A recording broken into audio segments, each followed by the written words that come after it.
welcome to class, and today we will start with a new chapter. The name of the chapter is Gender, Religion and Caste. So let us begin with that. In this chapter, we are going to study three kinds of social differences that can take the form of social division and inequalities. These are social differences based on gender, religion and caste. First of all, we talk about gender and politics. Gender is a form of hierarchical social division which is present everywhere, but it is rarely given importance in the study of politics. Gender is not based on biological differences. It is based on social expectations and stereotype. The gender division tends to be understood as natural and unchangeable. Now, gender division is a form of social division under which unequal roles are assigned by the society to men and women. Sexual division of labor is seen in most families. For example, women do all work inside home, such as cooking, cleaning, washing clothes, looking after children, etc., while men do all the work outside home. It is not that men cannot do housework, it is their mindset that women have to attend all these works. When these jobs are paid for, men are ready to accept it as profession. Most of the good chefs in hotels and tailors are men. On the other hand, it is not that women do not work outside. Women are working in fields, offices, everywhere. They do paid work like domestic labor, which is not recognized. Now we talk about the result of public and private division of labor. The result of this is that women's role in public life, especially in politics, is minimum in most societies. Earlier, only men were allowed to take part in politics. Gradually, the gender issue was raised in politics. The radical women movement aimed at equality in personal and family life, which are known as feminist movement. This was done to get equal voting rights as well as educational and career opportunities for women. Newly developed political consciousness helped to improve women's role in our society. What was the status of women in India?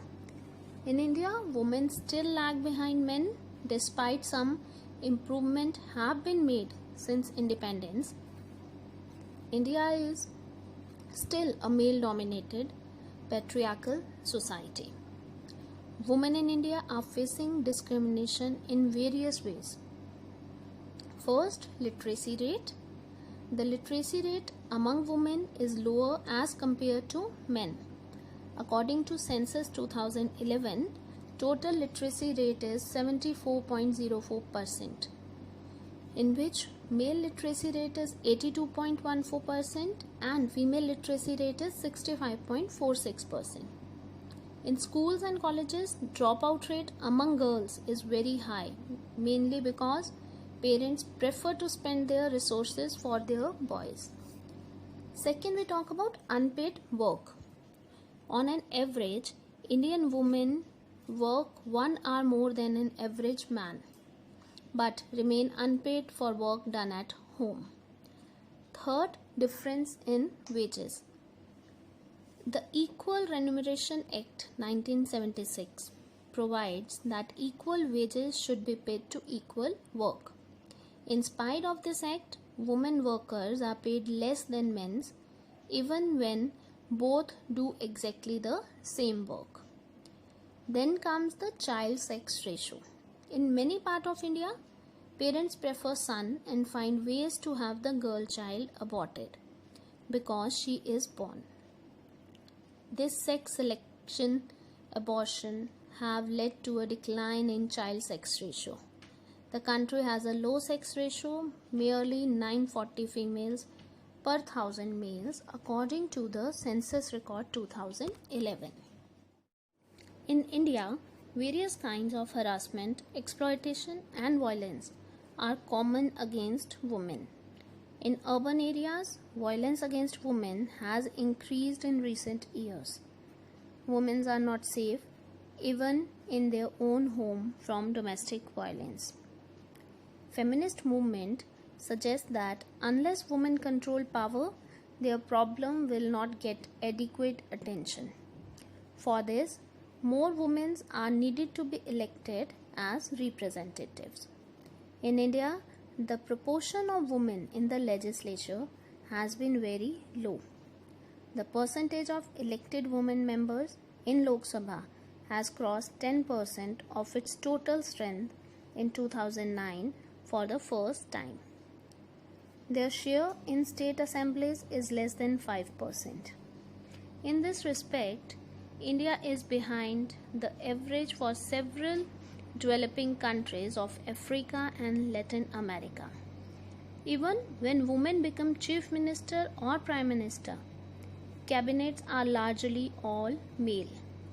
To solve this problem, India has reserved 1/3 of seats in local government bodies, that is panchayat and municipalities, for women. As a result, now there are more than 10 lakh elected women representative in rural and urban local bodies. Women's organization and activists have been demanding a similar reservation of at least 1/3 of seats in the Lok Sabha and state assemblies for women. The upper house, that is Rajya Sabha, has passed the women reservation bill on 9th March 2010, but the lower house, that is Lok Sabha, has yet to pass the bill because there is no consensus over this among all the political parties. Gender division as a form of social division becomes a political agenda. That's it with today's session. Hope you all understand that. If there is any kind of doubt, feel free to ask. Thank you.